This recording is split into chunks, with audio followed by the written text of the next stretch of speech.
Hello everyone, Shenzhen সিরিজের নতুন আরেকটা ভিডিওতে আপনাদের সবাইকে স্বাগতম জানাচ্ছি। আজকে যে দেশটাতে হায়ার স্টাডি অপরচুনিটিজ নিয়ে কথা বলবো, দেশটার নাম হচ্ছে বেলজিয়াম। নর্থ ওয়েস্টার্ন ইউরোপের এই দেশটার নাম শুনেননি বাংলাদেশি এমন বোধহয় খুব বেশি খুঁজে পাওয়া যাবে না। এদেশের এডুকেশন কোয়ালিটি এতটাই হাই যে ওয়ার্ল্ড এডুকেশন কোয়ালিটি র্যাঙ্কিং এ এটা 7ম স্থানে অবস্থান করছে। বেলজিয়ামের সাথে বর্ডার রয়েছে লুক্সেমবার্গ, নেদারল্যান্ড, জার্মানি এবং ফ্রান্সের। এটির রাজধানী, তার নাম হচ্ছে ব্রাসেলস, অনেকে ব্রাজেলসও বলে থাকে, এবং অফিসিয়ালি এখানে যে মুদ্রাটা ইউজ করা হয় সেটা হচ্ছে ইউরোজ।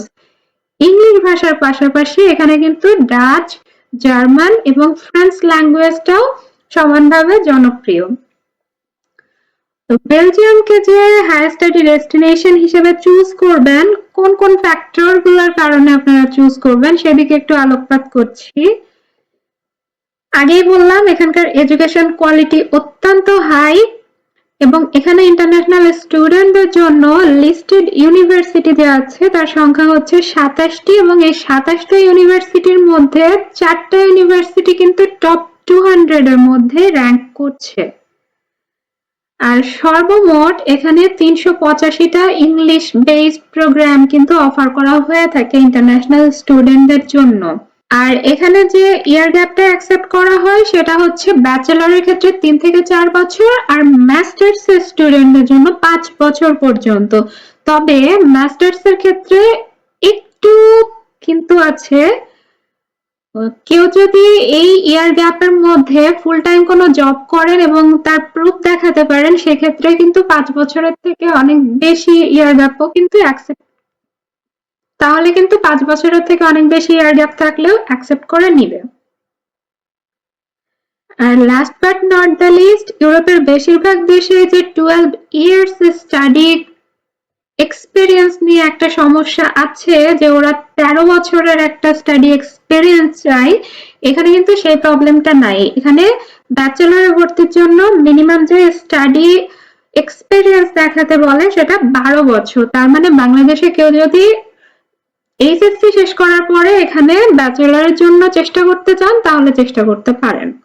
ইনটেকের কথা যদি বলি, এখানেও কিন্তু দুইটা ইনটেক, সেপ্টেম্বর এবং ফেব্রুয়ারি। তবে ইন্টারন্যাশনাল ইনটেক বলতে যেটা বোঝানো হয় সেটা কিন্তু সেপ্টেম্বরে। ফেব্রুয়ারিতে হাতে গোনা 2-1টা সাবজেক্ট অফার করা হতে পারে। বেশিরভাগ ক্ষেত্রেই সেপ্টেম্বরে ইন্টারন্যাশনাল স্টুডেন্টদের জন্য সব ধরনের কোর্স, সাবজেক্ট এবং প্রোগ্রাম অফার করা হয়ে থাকে।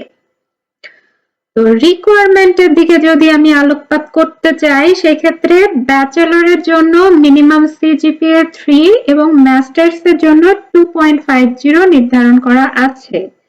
আর এখানে কিন্তু আইএলটিএস ম্যান্ডেটরি, 2-1টা ভার্সিটি থাকতে পারে যেখানে ম্যান্ডেটরি না, সেটা আমার জানা নেই। আর আইএলটিএস এর মিনিমাম রিকোয়ারমেন্ট যেটা সেটা হচ্ছে 6.5। টিউশন ফিজের ব্যাপারটা যদি বলতে চাই, এখানকার বিভিন্ন ইউনিভার্সিটিতে টিউশন ফিজের রেঞ্জটা 2500 থেকে 8000 ইউরোজের মধ্যে আপ ডাউন করে পার ইয়ারে। তবে আমি যখন স্টাডি করতেছিলাম সেই সময় দেখেছি ম্যাক্সিমাম ইউনিভার্সিটিতে এটা উইদিন 4000 ইউরোস পার ইয়ার দেখাচ্ছিল। এর থেকে কম বেশি কিছু আছে, তবে অ্যাভারেজে মোটামুটি 4000 ইউরোজের মধ্যেই। আর এখানে পড়াশোনার জন্য কিন্তু কোনো ব্যাংক স্টেটমেন্ট দেখাতে হয় না। তবে ব্লকড অ্যাকাউন্টের একটা ইস্যু আছে জার্মানির মতো। এখানে পার পার্সন ব্লকড অ্যাকাউন্টে ইউনিভার্সিটি টু ইউনিভার্সিটি রিকোয়ারমেন্ট অনুযায়ী অ্যামাউন্টটা ভ্যারি করে, তবে অ্যাভারেজে যে অ্যামাউন্টটা চাই সেটা মোটামুটি 11,000 ইউরোজের মতো। আর এই যে ব্লকড অ্যাকাউন্টটা আপনি টাকাটা রাখবেন, এটা জার্মানির মতোই মাসে মাসে একটা নির্দিষ্ট পরিমাণ আপনারা উঠিয়ে নিতে পারবেন। তবে আরেকটা প্রবলেম আছে, সেটা হচ্ছে জার্মানির থেকে যেমন আপনাকে 1 বছর পরে একটা অ্যামাউন্ট দিয়ে দেওয়া হয়, আপনি তুলে নিতে পারেন পুরোটা, এখানে কিন্তু এটা পারবেন না। আপনি যত বছর ওখানে পড়াশোনা করবেন প্রতি বছরই কিন্তু আপনাকে এই ব্লকড অ্যাকাউন্টটা রিনিউ করতে হবে। মানে হচ্ছে যাওয়ার সময় যে 11,000 ইউরোসটা আপনি ব্লকড অ্যাকাউন্টে পাঠাবেন, সেকেন্ড ইয়ারে গিয়ে আবার সেম অ্যাকাউন্টেই ওই সেম অ্যামাউন্টটা তুলে আবার আপনাকে রাখতে হবে, আপনি একেবারে কিন্তু পেয়ে যাবেন না। তো এবারে কয়েকটা ইউনিভার্সিটির নাম আমি বলে দিচ্ছি যেগুলোতে আপনারা আপনাদের পছন্দের সাবজেক্ট খুঁজে দেখতে পারেন। তো ভার্সিটিগুলো হচ্ছে KU Leuven, Catholic University of Leuven, Ghent University, University of Antwerp, University of লিভরে দি ব্রাসেলস। তো এই ইউনিভার্সিটিগুলো আপনারা দেখতে পারেন, তবে এর বাইরেও অনেক ইউনিভার্সিটি আছে। গুগলে সার্চ দিয়ে ইউনিভার্সিটির ওয়েবসাইটে গিয়ে আপনারা আপনাদের পছন্দ মতো সাবজেক্ট কিন্তু ওখান থেকে দেখে নিতে পারবেন। লিভিং কস্টের ব্যাপার যেটা, সেটা আপনার আমার সবারই লিভিং যে স্টাইলটা আছে সেটা ভ্যারি করে, সো এইটাও ভ্যারি করবে, তবে অ্যাভারেজে এখানে লিভিং কস্ট পার মান্থ একটা স্টুডেন্টের মোটামুটি 500 থেকে 600 ইউরোজের মধ্যেই কমপ্লিট হয়ে যায়। এবারে যে পয়েন্টটাতে আসবো সেটার জন্য আমি জানি অনেকেই বসে আছেন, সেটা হচ্ছে জব অপরচুনিটিস কেমন এবং এই জব করে ওভারঅল সব কস্ট আপনারা উঠাতে পারবেন কিনা। হ্যাঁ, স্টুডেন্টদের বেলজিয়ামে জব পারমিশন আছে। একটা স্টুডেন্ট পার উইকে 20 ঘন্টা করে জব করতে পারবে এবং এখানে পার আওয়ার যে স্যালারি দেওয়া হয় সেটা হচ্ছে 10 থেকে 15 ইউরোস পার আওয়ার। তবে এর থেকে হাই স্যালারির কিছু জবও আছে, সেটা জব টু জব ভ্যারি করতে পারে। আর এই যে রেটে স্যালারিটা পে করা হয় সেটা সিনিয়রদের থেকে বা ওখানে যারা বর্তমানে অবস্থান করছে তাদের থেকে যেটুকু ইনফরমেশন আমি গ্যাদার করতে পেরেছি, তাতে একটা স্টুডেন্ট পার মান্থে মোটামুটি 1800 ইউরোজের মতো আয় করতে পারে। আর ফুল টাইম যে জব স্যালারি নির্ধারণ করা আছে, মিনিমাম স্যালারি এপ্রিলের 1 তারিখ থেকে এই বছরই কার্যকর হয়েছে, সেটা হচ্ছে 2000 ইউরোজ। আর হ্যাঁ, একটা স্টুডেন্ট পড়াশোনা শেষ করার পরে এখানে জব সার্চ বা জব সিকিং ভিসার জন্য অ্যাপ্লাই করতে পারবে এবং এই ভিসাটা 1 বছরের জন্য দেয়া হয়ে থাকে। আর আমি এই যে বললাম যে একটা স্টুডেন্ট পার মান্থ যদি 1800 ইউরোজ ইনকাম করে এবং তার লিভিং কস্টে মোটামুটি 500 বা 600 ইউরোজের মতো ব্যয় হয়, তাহলে বুঝতে পারছেন যে পার মান্থ কিন্তু 1000 ইউরোজ প্লাস সেভ হচ্ছে। এখন আপনারাই হিসাব করেন যে জব করে আপনাদের সব টিউশন ফিজ এবং থাকা খাওয়ার সব খরচ আপনারা ম্যানেজ করতে পারবেন কিনা।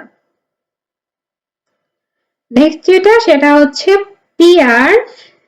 অ্যাজ এ ইউরোপিয়ান কান্ট্রি এখানেও 5 বছর লিগালি অবস্থান করার পরে আপনারা পিআর এর জন্য অ্যাপ্লাই করতে পারবেন। তবে এখানে বেনিফিট একটা আছে, সেটা হচ্ছে স্টুডেন্ট থাকাকালীন অবস্থায় আপনারা যত বছর পড়াশোনা করবেন তার 50% ওখানে লিগ্যাল স্টে হিসেবে কাউন্ট হবে। মানে 4 বছরের ব্যাচেলর যদি করেন, যদি এখানে বেলজিয়ামে ব্যাচেলর কোর্স কিন্তু 3 বছরের, নট 4 ইয়ার্স, আর মাস্টার্স 1 বা 2 বছরের থাকে।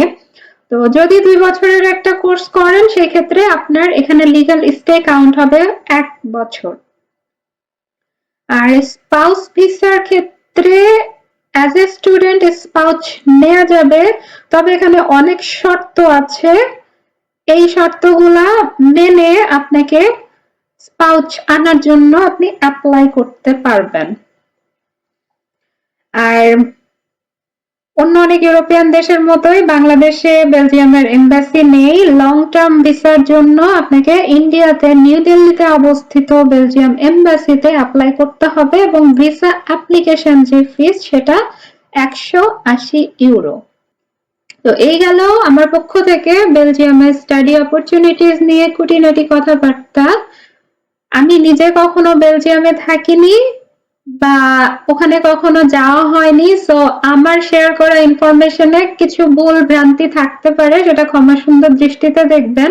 আমি বেশিরভাগই যেসব ইনফো আপনাদের শেয়ার করি এগুলা গুগল ব্রাউজ করে বা পরিচিত কারোর মাধ্যমে খোঁজ খবর নিয়ে আর কি আমি আপনাদের জন্য টুকটাক কিছু ইনফরমেশন গ্যাদার করার চেষ্টা করি। সো আপনারা অফকোর্স ডাবল চেক করে নেবেন, আমাকে ব্লাইন্ডলি বিশ্বাস করার কিন্তু কিছু নেই। ভিডিও আজকে পর্যন্ত শেষ করব। আপনারা ভালো থাকবেন, সুস্থ থাকবেন। আল্লাহ হাফেজ।